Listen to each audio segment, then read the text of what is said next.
Let me encourage you this morning to find your sermon notes. Now, they look a little differently than this. It's the full page. One side's announcement, the other is the sermon notes. Of course, it looks different because I have the answers and you don't. So, fill them in if you like, and then know that this is a loose outline of the message today, so you can determine whether or not I'm following it, and that should be enough to keep you awake. So, about 70 years ago, more or less, there was a conference in London, England. And the conference invited all of these scholars to come, and they were debating. They were debating the various world religions, and how were they all similar, how were they different. And of course, Christianity comes up, and, well, I would guess that a lot of you could probably tell us what's different about Christianity. For example, the incarnation, right? God came down to earth and became human, flesh and blood and bone, just like you and me. And of course, there is the resurrection, someone who dies and comes back to life. The instrument of death, the cross, is unusual in religion. Well, the debate was going on, and we could continue here today. And then someone walked in, a very famous person, C.S. Lewis. Now, you know C.S. Lewis from Mere Christianity and other books. You may not know that at one time, C.S. Lewis was not a believer. He grew up in a Christian household, but then he fell away, and he became a skeptic. And he thought, well, I'm not sure I believe all that stuff my parents taught me. And then he became a full-fledged atheist. Didn't believe at all. Didn't even believe that there was a God. But then he was converted as he was a professor at Oxford by some of his colleagues. So it's C.S. Lewis, you know him. He walks into the room and he asks a very simple question, what's all the fuss about? What's going on? And they explain, we are debating how Christianity is different. And he said, well, that's easy. It's really simple, actually. It's grace. It's grace. Every other religion wants to get to God by doing something. And it stems from our desire as children. Parents, you know how children are. When something doesn't go quite right, when they feel like they've been wrong, what do they always say? This is not fair. This is not fair. That's how they usually say it. Because our human nature is to get what we deserve. That's what we want. We want fairness. We want justice. And so in Buddhism, there is the eightfold path to enlightenment. And Hindus have karma, what goes around comes around, and around, and around, and around, in this life, and the next, and the next, and the next, until finally you get to nirvana. And then there are the Jews who have 613 laws. Can you imagine? I have trouble with 10. 613. Get them all right. And the Muslims, 5 pillars of Islam. If you obey them all, then you gain favor with Allah and you get to go to heaven and you get to get married to 144 virgins. So that's the plan. Every religion, save one, is about what we do. Only Christianity does not have a path to God, but has a person who comes down to us, who teaches and lives and dies and rises again to convince the skeptics in the world that it's all about God's grace. And then stuff happens, doesn't it? Life happens. That's what we have in our reading for today. Take a look again at that in your notes. Jesus passed by and he saw a man blind from birth. And his disciples asked him, Rabbi, who sinned? That's the question. Rabbi, who sinned? This man or his parents, that he was born blind? Now here's a better question for us. What kind of God would do that? What kind of God did these disciples have? I mean, is God up in heaven? He says, oh, look, fella, you've been cheating on your taxes again. You haven't been in church for a month. And I know you've been wasting time at work looking at those March Madness brackets. So, your beautiful wife, pregnant with your first child, I'm going to just zap it. I'll show you. I will zap him and make him blind. What kind of a God would do that? And yet it was a common belief in that time that illness and disfigurement and tragedy was a result of sin. So the question, a legitimate question, an easy question, Rabbi, who sinned? Is it this man who's being punished for all that he's going to do wrong? Or is it his parents? For all they've done wrong, we're going to punish the little baby. Now, for us in our modern time, to our modern years, this all sounds rather incredible, doesn't it? Or does it? What's the first question you ask when something bad happens to you in your life? Especially if it's something that you haven't really deserved. Why me? Why, Lord? You know, even like that, you know, you're shaking your fist up there. Why? We ask these questions. I've got 3 of them here in your notes, and there's probably a whole lot more. You know, why? How come? Whose fault is it? Lord, are you still punishing me for all those things I did wrong in college? I mean, it seems like there should be a statute of limitations, don't you think? And more importantly, why would God allow this? Why would he allow it to happen? Because we think, if God is in charge, and isn't God in charge? I mean, he's the creator of the universe. If God is in charge, how can this tragedy happen? And even more importantly, if God is so loving, why must I suffer? I mean, it's bad enough if all you poor people suffer. I mean, I feel sorry for you. But when it happens to us personally, why must I suffer? And we come to the conclusion, either God's not in charge, he's not really all-powerful, if there's a God at all, or he doesn't love me. Because if there is a God and he is in charge, surely he wouldn't allow this to happen if he truly loved me. Well, I'm here to tell you today, my friends, if you don't already know this, if you haven't lived long enough, if you haven't discovered it for yourself, there is no easy answer. There's not. It's not as simple as saying God isn't in charge or he doesn't love me. It's not as simple as pointing our finger and saying, well, they sinned, or no, they sinned, or no, you sinned. So let me give you a little analogy that might help. Does anybody know what an EOD expert is? EOD? Explosives, ordnance. What's the D? Disposal. You are good. An expert at blowing up bombs. Now, I don't know anything about this. I was not in the military. My father was.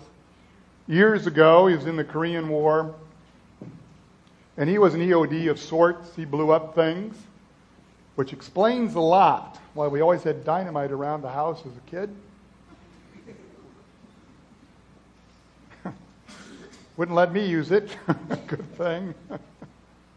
An EOD, there's a guy by the name of an expert. His name is Charles Hall. Charles Hall goes all the way around the world and he blows up things. So he's been to Iraq, he's been to Bosnia, even Cambodia, because evidently there's still landmines left over, unexploded, there in Cambodia from the Vietnam War. And he says that when he reads in the newspaper about a war, he's happy. No, I think he's a little warped. He says he's happy, and he says, great, more work for me. Because he has to go and eventually blow these things up. Well, here's the connection, and you may not catch this at first. Charles Hall often finds himself in minefields not of his making. And so do we, don't we? Don't we often find ourselves in a minefield not of our own making? This last week I got a phone call from an old friend in Atlanta where I was pastor before I came here. She works at the church and she keeps us informed about people there. And she told my wife and I about a couple that we dearly loved, pillars of the church. The wife was about 50 years old. When we left, she had a teenage daughter and two little ones. They were probably 5 and 6, two little boys, Ethan and Evan, when we left. In January, she got news that she had pancreatic cancer. And this is a woman who did everything right. I mean, she took care of her body. Didn't smoke, didn't drink, ate the right foods, exercised regularly, taught in her Sunday school, literally was there every single week. Her funeral was last week. And not only that, a year ago, her husband had divorced her. 2 boys, high school. What a minefield. No mother, no father. Trying to negotiate life in such a way. We often find ourselves in a minefield and we ask these same questions. How come? Why me, Lord? Why? Whose fault? And why would you allow this? You know, from an early age, we have this idea that there are people who can fix things. You know, when your toy's broken, you're a little boy, who do you go to? You go to Dad, fix this. You fall down, you skin your knee, you go to Mom, fix this, right? And God can fix anything. God's all powerful. God made everything. And so we pray when we have a tragedy, when we're sad, when we have a problem. God, fix this. And then He doesn't. At least not always, does He? He doesn't always fix it. And so we ask, why would God allow this? Either He doesn't love me or He can't. He can't fix it. He's not powerful enough. And so we'd like to change things, wouldn't we? Let me just ask a question here. Anybody have a DVR at home? DVR? Yep. Anybody been using that for the NCAA? You know, there a lot of these games are late at night. I've missed all these great endings. I got to get a DVR. But my wife says I would mess it up. You know, you're supposed to edit out the commercials and watch the program. She tells me I would edit out the program and just have the commercials. So, but wouldn't it be great if we could do that with life? Wouldn't it? Edit out all the bad stuff. You know, not even just fast forward, just edit it out completely, especially the unexplainable. So all of life would make sense. It would all be good. Wouldn't that be great? Well, Paul tells us, he writes to the Corinthians, it's not the way it is. It's not the way life works. Now we only see in a mirror dimly. It's like when you take your shower and there's the mirror, it's all foggy. Love to just clear that all off so we could understand it. Well, my friends, there is no easy answer. It certainly isn't that we get what we deserve, and thank God for that. Because if we did get what we deserved, if life truly was fair, there would be no hope for any of us. So the Buddhists have it wrong, the Hindus have it wrong, Judaism has it wrong, Islam has it wrong. But we have a God full of grace. So how about grace? It's not the easy answer, but it's the right answer. How about a God, as it says here in your notes, that in the midst of a life filled with questions and no answers, as life often is, how about a God we can turn to, whose love we can always trust? Those of you who have been members here at Emmanuel for some time, do you remember the picture at the old historic church? The one on the right as you're facing the altar. What's over there? Anybody? It's a good shepherd. What a great picture, isn't it? Wonderful picture. There's Jesus. He has a little lamb on his back. What a great picture of God. And yet I would assert it's not the best picture. Or maybe you've seen the picture of Jesus, and we use those words again today in Hayden's baptism. Jesus said, "Let the little children come to me." Have you seen that picture? Where Jesus is kneeling and all the little kids are coming to him. Great picture. But not the best picture. The best picture of God, the best picture of Jesus Christ, is always one where he's hanging on the cross. And we think it's kind of gruesome, Jesus hanging on the cross. But it's the best picture because here Jesus is suffering. And he is dying out of love for you and me. Ours is a God who suffers with us, no matter what you're going through, no matter what you will go through. He suffers with you. And so we can come to this conclusion: if God was present in the suffering and death of Jesus Christ, then he is absolutely present in our sufferings as well. Isn't he? And so we may not always understand the plan. I know I don't. We may not always understand.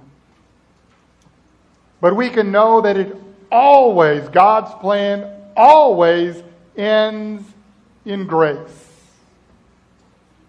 When one day the Lord gathers us up in his arms and he brings us to himself in heaven.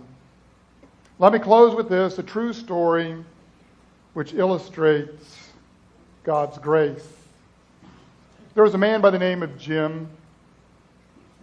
Jim was numb, almost felt like he was having an out-of-body experience because of the events of the past 12 hours. The afternoon before, Jim had called his wife Connie on the phone, as he always did when he left work. And he said, "I'm on my way home. I'm going to pick up little Joshua." Joshua was their 4-month-old baby.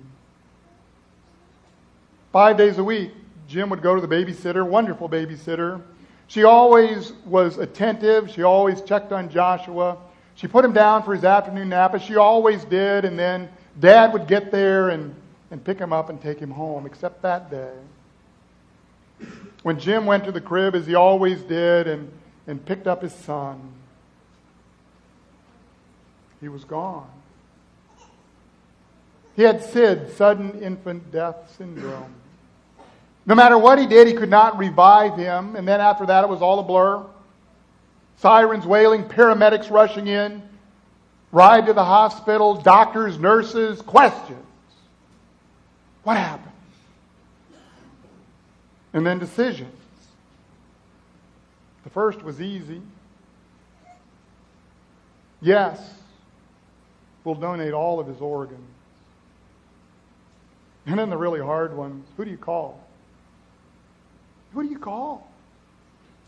Friends, family, boss?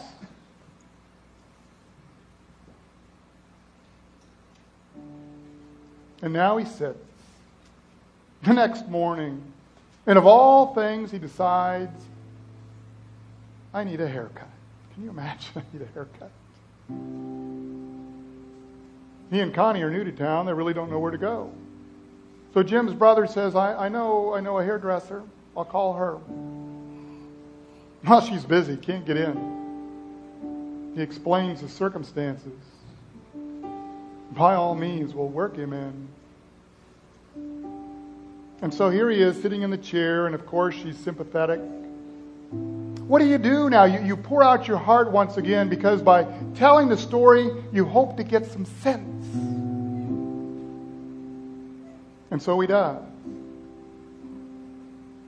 And when he gets to the point where he says, and then we donated his organs, she said, wait a minute. What?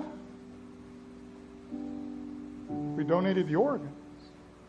You won't believe this, she said. Not an hour ago, there was a woman sitting in this exact chair. And she said, can you hurry up, because I need to get down to Children's Hospital. My granddaughter is getting a transplant, a heart valve that will keep her alive. My prayers are answered. And that's when Jim's healing began. He remembered the chaplain in the hospital had said, we don't always understand God's plan. But maybe, just maybe, Joshua's part, his part in the plan is done. We don't always know the plan, but we can know that our God suffers with us. And He will be there every step of the way until He gathers us in His loving arms to take us to be with Him in heaven. I don't know all the answers. There are no easy answers so many times. But I do know this. It's all about grace.